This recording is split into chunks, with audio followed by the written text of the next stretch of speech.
Hi, my name is Sandy. I have 2 dogs of my own, both rescues, and I also foster for companion pet rescue. At any given time, we have at least 3 dogs here, sometimes 4. Every now and then I might slip in another one that my husband doesn't know about. The trick is they come in all different shapes, sizes, with all different talents. Some of their talents might be diggers, runners, climbers, you never know. But we had a unique challenge in our dog, Tazzy, who likes to run. And we had an invisible fence set up here for her, and for the first 3 years of her life, it worked like a charm. And then I took her to a dog park, and she loved it. And when we came home, she realized that all the other dogs in the neighborhood who were on invisible fences, she could play with. So from that day on, she got out of the fence and wouldn't come home.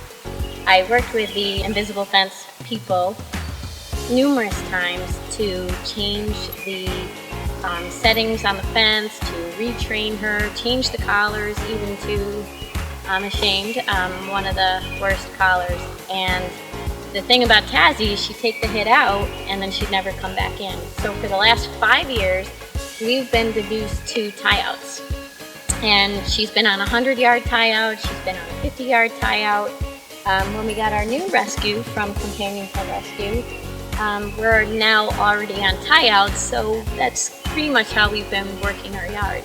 There's a unique thing about our yard is our backyard is actually a trolley track, and so it's sunk in. There's a lot of wooded area down there, and then there's rocks and boulders and trees.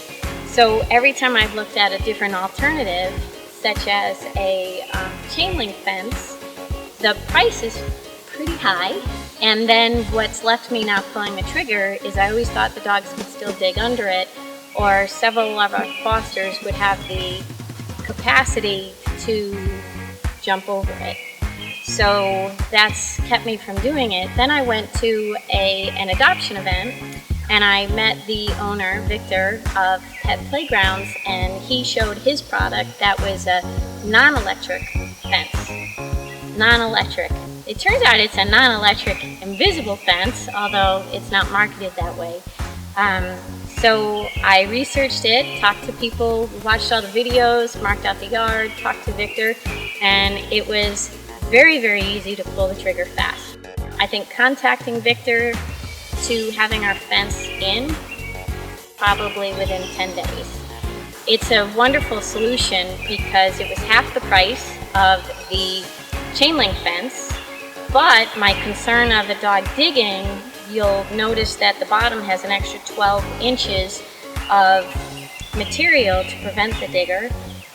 Victor did our fence at 6 feet tall, which would help whatever type of rescue that I have here. So if they are climbers, if they're 120-pound plus Newfoundland, or they're tiny little puppies, we should be keeping all the dogs safe. And my dog Tazzy, my little renegade, is completely happy. One of the unique things is, as I mentioned, our yard is a little bit unique in how we have boulders and stuff. And the Pet Sense folks were able to use their materials to go around some of the sinkholes, the boulders, the trees, and it was a very affordable solution. So now I have very tired out dogs, so we're just ecstatic. The other thing is we now have the use of our whole yard in the back instead of just the part that was on a tie-out. And if anybody knows with tie-outs, you have to watch the dogs all the time to make sure something horrible doesn't happen. So I've never really been relaxed when I've been out here with the dogs, and now it's like I have full use of the yard. We're all smiling, the dogs are happy, and it's just a great solution. Visit petplaygrounds.com. Yeah, petplaygrounds.com. Dogs need to run free. Our non-electric fence makes it easy. Your dog can't climb or dig or chew. It's perfect for your best friend and